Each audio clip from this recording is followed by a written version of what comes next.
আসসালামু আলাইকুম। Hello everyone, কি অবস্থা? সবাই কেমন আছেন? প্রতিদিনের মতো সকাল সকাল আবার অফিসে চলে আসলাম। এসে আমার একটা নতুন কাজ শুরু হয়ে গেল। ইলেকট্রিক্যাল ডিবি ইকোলজি ইউনিটের পিপিএম করতে হবে। অনেকদিন পর পিপিএম করা হয় নাই, তা আজকে চলে আসলাম পিপিএম করার জন্য। এখন আপনাদের দেখাইতেছি কিভাবে পিপিএম করতে হয়।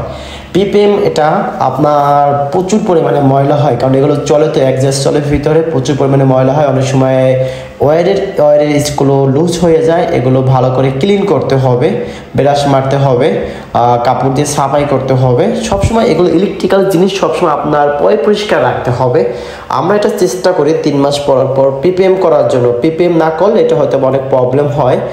ওটা বুলোয়ার মাইরা আপনার সব কিছু হাওয়া দিয়ে সব কিছু ধুল প্রথমে করতে হবে, তারপর উপর যে আমার লাইটিংগুলো আছে লাইটিংগুলো ক্লিন করতে হবে।